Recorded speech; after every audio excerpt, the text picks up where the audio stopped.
Previously on ACOGMWR, the aftermath of Ireland's Second Civil War was in full effect. After becoming the new British Prime Minister, Francis McIntyre stated in his speech that, while war against the Celtic Republic of Ireland is out of the question, his country and NATO will prevent the spread of Celticism and paganism around Europe and the world. In response, Irish Prime Minister Jonathan Zenoff promises to respond if the United Kingdom of Great Britain or NATO invade and support all of the Celtic uprisings around the world. The Second Cold War had begun. Meanwhile, in East Asia, Japan and Academy City have been dealing with the kaiju Godzilla. With what happened in Ikanta the previous day, both nations are on high alert on where the beast will land next. While staying inside of the Tokyo Station Hotel, Toma Kamicho creates the idea to have Godzilla fight off Bagan, to the disapproval of others, but approved by the British Prime Minister. In Academy City, Mikoto Misaka and her friends finds out more about the kaiju's biology and discovering a new 20-mile energy bubble that shocks them. Soon after, Godzilla himself awakens and heads for Tokyo Bay. The story continues with the preparations underway.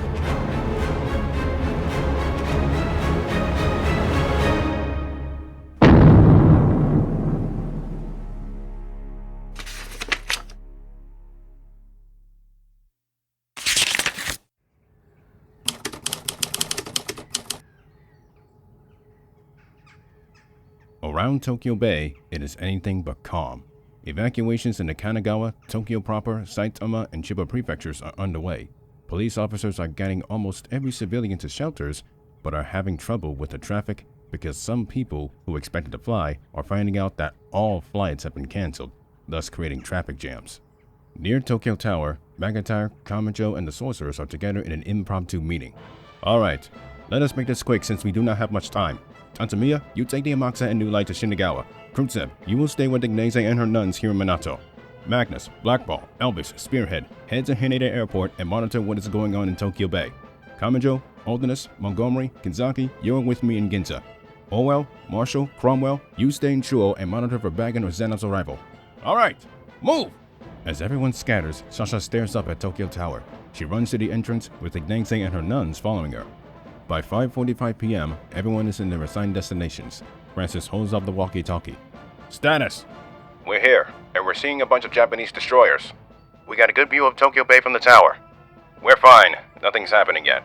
We're in position! In Shinagawa, Lester turns to her comrades and Yamaxa on a massive helipad. I cannot wait! I'm starting to think there's something wrong with you. Further away, close to the center of Shinagawa, 4 Type 74 medium trucks stops on the side of the road. Squads of soldiers marches out and gets in formation. The last person to jump out is Mikoto Misaka in her winter uniform.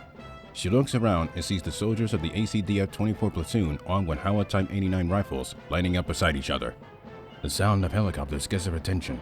She looks up and spots 12 AH-64 and 1S Apaches and 8 UH-60 JAs fly over the city to their positions near the bay.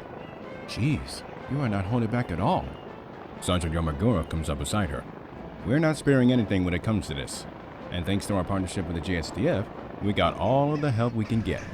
Mitsuha Type 74 and Type 90 MBTs of the Northern Army's 2nd, 5th, 11th, and 7th Divisions arrives in the major districts of Tokyo and Chiba and heads for the docks surrounding the bay. Type 87 ARVs and Type 96 APCs of the 1st Recon Combat Battalion are stopping on the streets of Bahama Ward in Chiba, Edogawa, Minato, Shinagawa, and Yokohama. Type 99 155mm howitzers, Type 87 SPGs, and Type 88 service-to-ship missile trucks stops further inland, parking 15 miles away from Tokyo Bay and all of the surrounding prefectures. Outside of Tokyo Bay, 2 submarines of the Jingai class are sitting and waiting. Above the waters within the bay, the JMSDF's 8 Yamaguchi class and the ACDF's 9 Santo class destroyers are lying and waiting with multiple lines of defense in the old method of crossing the T. Damn, but don't we have 2 carriers? Well, the Einstein is in the bay, but the other one is still in construction. But don't worry, we got some heavy firepower. We do? The 5th Carrier Strike Group. Misaka's eyes widens, hearing what the man just said. The 5th Carrier Strike Group, with the nuclear supercarriers Enterprise and Lexington, the battleships Missouri and Wisconsin, the missile cruisers Helena and Phoenix, the destroyers Hull, Ward, Warden, Dale, and Phelps, the auxiliary ships Ramsey and Tracy, and the attack submarine Washington, exits the Yokosuka Naval Base and joins their allied fleets. Everyone is in position, every JSDF and ACDF unit are in place and on standby. They are all ready for the challenge to come. 6:30 p.m. Tokyo time. More than 40 minutes have passed. The evacuations are still underway in many districts of the main prefectures around Tokyo Bay. The JSDF and ACDF soldiers have the greatest patience, but most of everyone else are lacking such patience. Lesser of New Light stands on top of the snow-covered roof of the Sakamoto Shinagawa Seaside building, shivering from head to toe. Here we are, in 25-degree Fahrenheit weather, freezing our asses off for a monster that can't even show up. I'm sure he'll show up. Tatsumiya sips on a cup of hot tea. Also, it's your fault for wearing shorts in the cold. Hey, we couldn't buy any pants, alright? Within the highest level of Tokyo Tower, the Catholic nuns and Khrushchev are keeping each other warm. Orwell and Marshall are playing Texas Hold'em, while Cromwell is sitting down watching them. Misaka, standing in the middle of the street near Hiromachi and Shinagawa, is staring slightly up at the clouds as the sun begins to set. On board the destroyer near in the bay, the crew are having many thoughts go through their minds. With the memories of Operation Neptune and the Battle of Ikata still fresh, it is easy to see why. Rear Admiral Shiro Izumi sits in the captain's chair, thinking very hard. The captain of the Near, Chio Miyazaki, approaches beside him. Sir, I understand that you went through so much in the past 3 days, but what are you thinking about right now? I'm thinking this ship has gone through enough bullshit as is. What do you suggest? Leave formation and head back to port? No, that would get us destroyed if we head out into the ocean. The man stands up from his seat. So, here's what we'll do. Nothing. His crew in the bridge of the Near looks at him confused, of whom stares back at them. Yeah, you heard me. We will do nothing. Do not fire off the main cannon. We will not deploy our torpedoes. Nothing. But Rear Admiral, listen to me right now. I am not going to have my ship blown up from under my ass by a giant f***ing kaiju. Remain in your battle stations, but don't do anything. Understand? The crew are taken aback by the Rear Admiral's demand. Aye, sir. 6:35 p.m. ACDF and JSDF Hueys from the carrier Einstein and 2 American MH-60Rs from the carriers Enterprise and Lexington are flying outside of Tokyo Bay, surveying the wide area of the ocean. The co-pilot of Huey 288 looks down at the calm waters of the Pacific. A dark figure grows and is moving into the bay. Hey, I may be getting a visual. The helicopter slows down its speed and hovers over the spot so the pilots can examine the dark figure. It grows and grows. A wake is created. 3 jagged dorsal fins rises out of the water. Like a crocodile, the kaiju has shown himself. Target confirmed. We spotted Godzilla. Sergeant Azumi Nakai picks up the radio, opening up comms to all units. Be advised, the target is spotted heading north past Yokohama. Speed, 20 knots. Waiting for further instructions, over. General Daiichi Kato and Rear Admiral Izumi hears the message and knows what to do next. This is General Kato. Roger that. This is it, people. Do not let that kaiju get any closer. You are clear to engage, over. All ships prepare to engage. However, due to the Near still suffering malfunctions from yesterday, we cannot participate in this operation. Good luck to you all. Izumi feels tremendous guilt basically sending his fleet to death, but he does not show it when he speaks into the radio and sits back down. Sir, is there a reason why you don't want the ship to engage? A theory. Whoever or whatever attacks Godzilla, he responds. So, let's see what happens if we don't engage. Motoho Tsujimikado, standing on a helipad on top of the Metropolitan Building in Shinjuku, smirks as he hears the message via radio he brought from Academy City. Here we go. He takes out his phone and dials a number. Someone picks up after a few moments. Hey, your prediction turned out to be right. The big guy's on his way to the bay. No sign of the Black Death or Baggin, though. Good. McIntyre hangs up and puts the phone back in his pocket. He turns to Kamijo, Ultinus, and Index on the gargoyle, parked next to the Psycho Clock Tower, and Kanzaki is standing beside them. Godzilla is entering the bay. No sign of Baggin, however. Finally, I'm freezing my ass off over here. How is he going to get past all of those ships? For him, I am certain that it will be an easy challenge to overcome. Kamijo darts his eyes away from the British PM and stares ahead, brushing his hair back. Man, I can't believe that we're actually doing this. It feels weird. What is? That I'm not the one saving the day. Feels like I've been put on the back burner. Hey, I think that's a good deal. Also, this reminds me of that legend we read about. Which one? Oh, that one!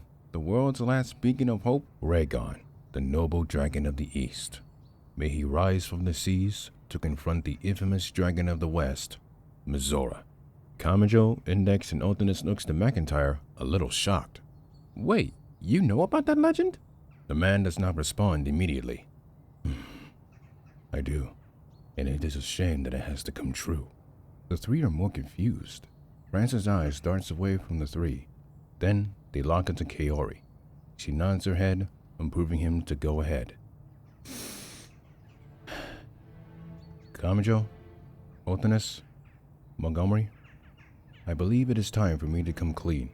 What do you mean? What I am about to tell you is the real truth. You may not believe it at first, but in time, the reality will sink in. So, please, hear me out. Okay. What is it that you want to tell us? Huey's 288 and 437 are still following the swimming Godzilla as he enters Tokyo Bay. Target is approaching the designated area, past Fort Number 2. Coordinates, 35 degrees, 26, 24 north, 139 degrees, 48, 20 east. Roger that. Artillery units, fire and ready. In the prefectures of Tokyo Bay, the 37 Type 99 155mm howitzers and Type 87 SBGs of the 44th, 82nd, 105th, and 234th Artillery Battalions, loaded with Excalibur GPS-guided shells, adjust the coordinates and fires. Further from them, the 70 Type 88 missile trucks of the 8th, 70th, 55th, 18th, and 21st Artillery Battalions launches 6 missiles out of the tubes. In the bay, the JSDF and ACDF destroyers, except for Near, fires off their cannons and launches their missiles. 2 miles off Chiba, the battleships Missouri and Wisconsin fires their 50 caliber 16-inch cannons in double salvos, with the American cruisers and destroyers launching guided missiles towards their target. All within the 4 main prefectures, everyone looks as they hear the cannons of the 155s go off. Wave upon wave of missiles flies over the districts in an amazing spectacle, a sight that Misaka is taking notice of. As she stares up at the missile artillery flying over Shinagawa, leaving trails of smoke behind them, her conversation with Uehara lingers in her mind. Then she thinks of something. How fast can he regenerate? In the bay, Godzilla lifts his head from under the water. His eyes catches the many, many missiles heading for him, and he can hear the whistling shells. He bellows out of agitation. He ducks his head back under and dives. The shells and missiles smashes on the water surface, but does not touch the kaiju as he swims underneath. The target has submerged. The submarines Yamaguri, Nanaguri, and the USS Washington, near the Tokyo Bay Aqua Line, fires 1 torpedo each. The kaiju picks up speed, facing the projectiles head-on. He takes the hits, causing geysers of water to explode on the surface, but the beast still swims. The 3 submarines fires another torpedo each. Godzilla ducks underneath and dives deeper. He stops near the sea floor, then darts straight up. He spreads his arms and grabs on the Nanagiri's underside. The crew inside gets knocked off of their feet as the kaiju pushes the submarine against the Yamaguri. His dorsal fins glows, and he fires an atomic breath at the Nanaguri and Yamaguri. Within the Tokyo Bay Aqua Line tunnel, the humans hears and feels the walls vibrate and shake. The submarines that got hit with the blue flames finally explodes. Everyone does not know what's going on. The walls of the tunnel gets hit. Tremors travels throughout. The humans freezes in place. Suddenly, the walls and the ceiling collapses. Seawater rushes in, sweeping away everyone in a split second. Some witnesses the USS Washington being dragged through the tunnel and the kaiju Godzilla pushing the vessel. He turns and beaches the submarine onto the Tower of Wind. He steps up onto the massive platform and approaches the surfaced vessel. At the edge of the pier of Haneda Airport, Staub Magnus and his pupils looks through the binoculars and sees Godzilla ripping and tearing the submarine apart. Should we help? No, there's nothing we could do. Almost as on cue, the USS Washington explodes. A mushroom cloud rises as the kaiju roars. The floor becomes disturbed and shivers from the sound of it. Another sound gets their attention, the sound of jet engines. In Tokyo Tower, Ignazi and her nuns looks to the north, spotting 27 F-15s and F-2s of the 10th and 1st Tactical Fighter Squadrons that took off from Aruma Air Base seconds ago, past Minato towards the center of the bay. Godzilla, absorbing the radiation from the destroyed Washington, stops and spots the aircraft. He angrily growls as they get closer to him. Getting closer to their stationary target, they drop 1 Mark 82 general-purpose bombs each, then banks away as fast as they can. With a yield of 500 pounds, they explode. Some of them hits Godzilla's body, but most of them misses. But they destroy the Tower of Wind, causing it to collapse, dragging the kaiju back underwater. Godzilla regains his balance and begins to swim away from the area, but further into the bay. The 12 Apaches and 8 UH-60JAs of the 1st Helicopter Brigade approaches the area as the kaiju surfaces. At 10 meters above sea level, Mark 46, Type 74, and Type 12 torpedoes drops from underneath them and hits the water as the aircraft banks away. He spots the torpedoes and ducks underneath them, but they circle around and hits him on the back. Geysers explodes above the water, but the beast continues to swim like nothing happened. Now moving from her spot in Shinagawa, Misaka can see the rising, billowing black smoke, and she hears the explosions from a distance. Some of the Hueys turns back around, dropping depth charges into the water. The charges hits and explodes. As the geysers fall back into the water, the Hueys goes for another run. Godzilla's long tail erupts, hitting 4 Hueys and killing the pilots.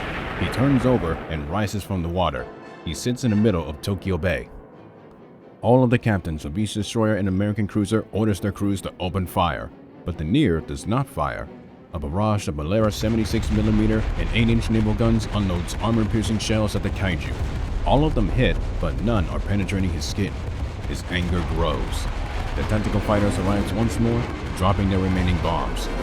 Most of the bombs hit their target, and the kaiju staggers. Another wave of shell and missile artillery comes in from all directions.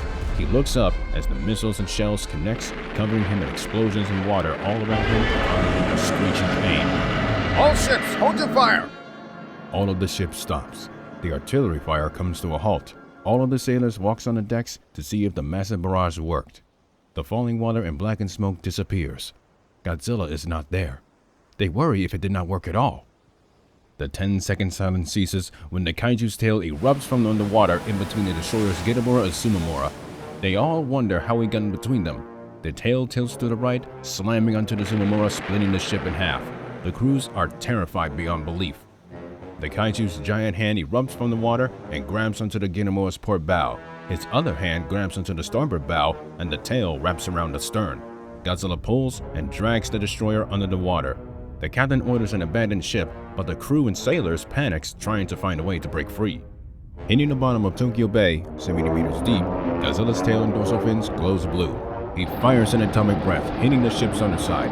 It explodes 2 seconds later. A massive geyser of water explodes upwards to 170 meters up. The blue light still glows. It flashes, blinding the sailors, and the atomic breath erupts, shooting up into the sky. The breath moves and hits all of the JSDF and ACDF destroyers, one after the other. The ships blows up from amidships to bow and stern. Godzilla turns and fires another. The fire travels through the bay and hits the cruiser Helena and the destroyers Hull, Warden, and Dale. The fire stops and the ships explodes, damaging the surrounding sister ships, including Missouri and Wisconsin. On board said battleships, as well as the carriers Enterprise and Lexington that were further away from them, the sailors are stunned. In front of them lies column after column of floating graves, burning from bow to stern. Most of the ships turns over and sinks to the bottom, leaving nothing behind but a sea of fire. The few survivors who managed to escape their exploding, burning ships are now trapped in the oil-covered water. And as the ship sinks, the fires ignites the oil, setting the swimming sailors ablaze.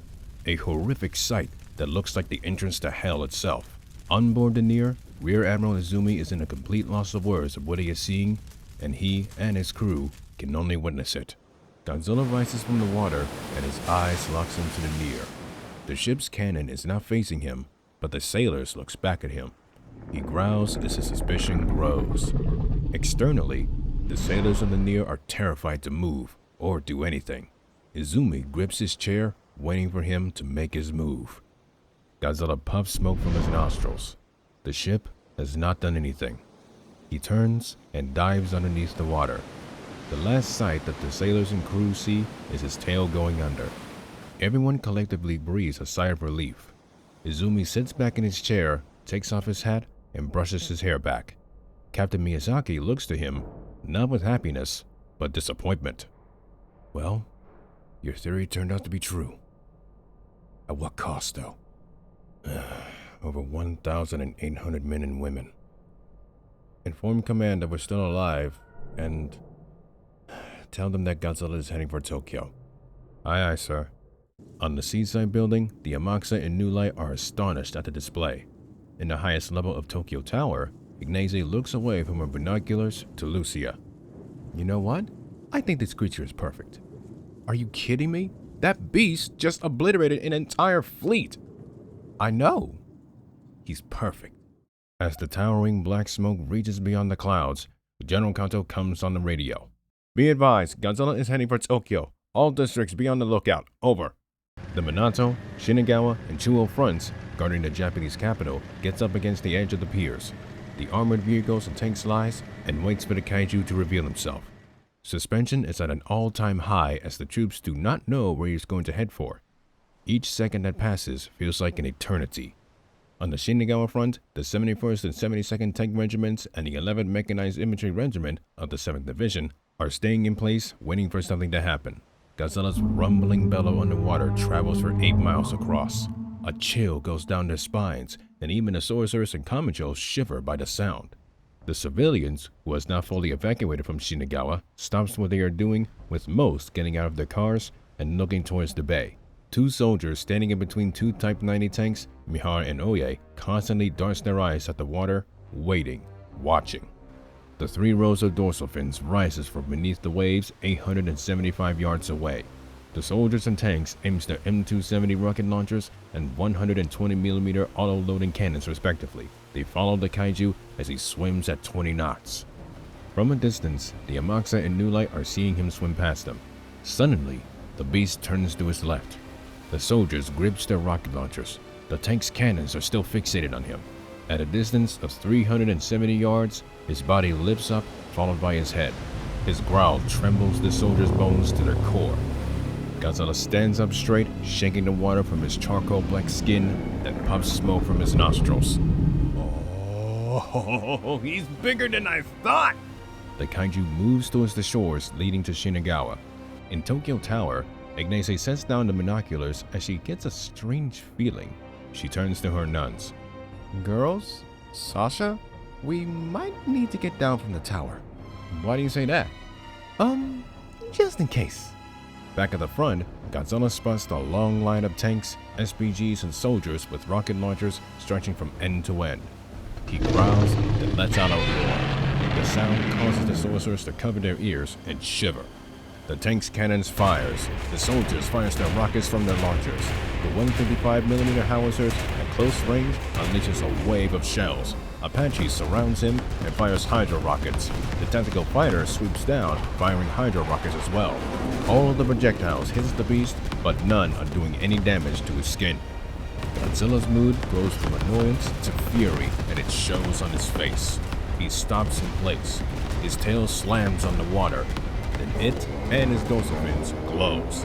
His eyes locks on an F-15 and fires an atomic breath. The blast hits it, but it continues. It hits the very top of Tokyo Tower, and it, as well as the fighter, explodes. Within the tower, the Catholic nun screams, holding on to something to prevent themselves from falling. Ignace looks to the side and spots the antenna falling. Godzilla fires another blast, hitting 7 fighters, taking them out of the sky. Then, he focuses on the Apaches, hitting them all. He stops firing. His eyes locks onto the front. In order to retreat is given. Godzilla inhales and fires another atomic breath. He swoops the blast across from one end to the other, setting everything and everyone ablaze. Then, he stops.